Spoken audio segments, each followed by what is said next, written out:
Saat follow your dream, follow your passion, tidak selamanya dapat diaplikasikan.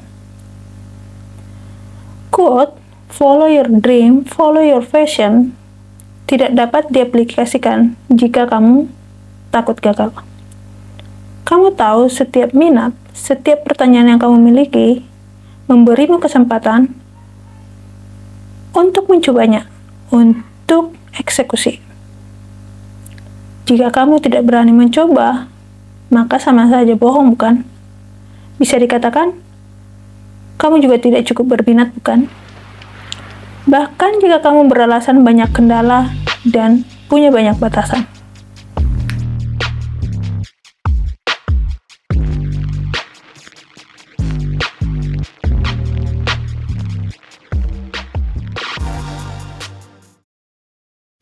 Follow your passion, follow your dream, tidak bisa diaplikasikan jika kamu terobsesi pada setiap detail.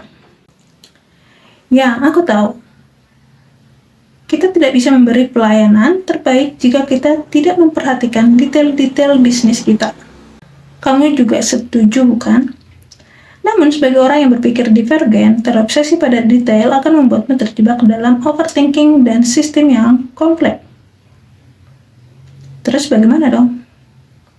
Tahukah kamu, keingintahuan atau rasa penasaran atau curiosity-mu yang kamu miliki itu unik?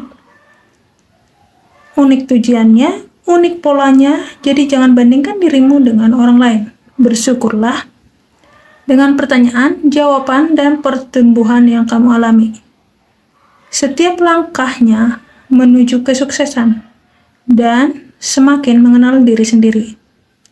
Tapi kita kan harus memposisikan diri kita di marketplace. Dari sana kita mendapat rating kita, bukan? Ya, kamu benar. Sebagai generalis atau sebagai multi-passion atau sebagai divergent thinker, kita harus juga bersaing dengan para spesialis di marketplace. Tidak mungkin tidak membandingkan diri.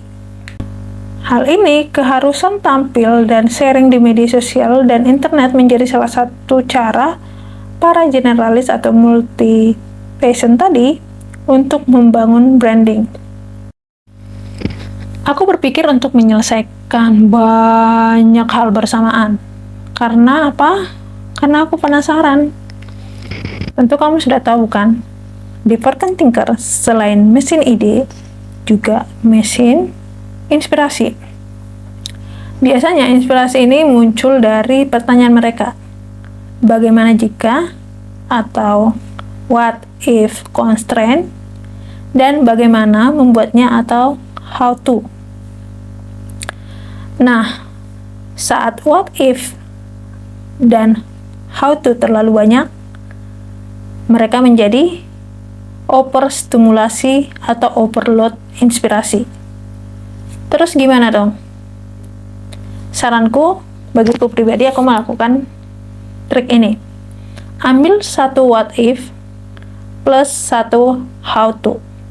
Terus kerjakan.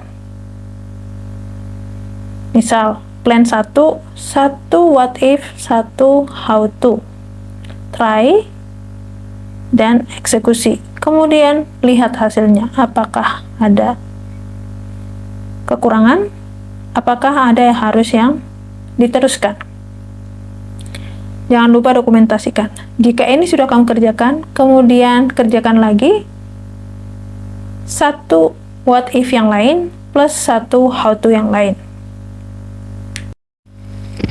Aku berpikir untuk menyelesaikan banyak hal bersamaan. Karena apa? Karena aku penasaran.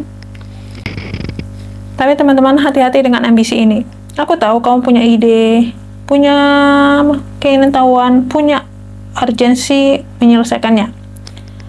But don't do it like that. Take a break.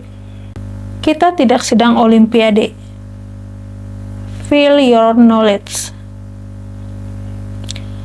Self-refleksi. Bagaimana pengetahuan yang baru yang kamu pelajari bisa diaplikasikan di bidang yang lain? Dan Dengan membangun pola ini, dengan membangun kebiasaan ini, kamu juga akan membangun kemampuanmu untuk mengenali pattern-pattern yang akan kamu temui.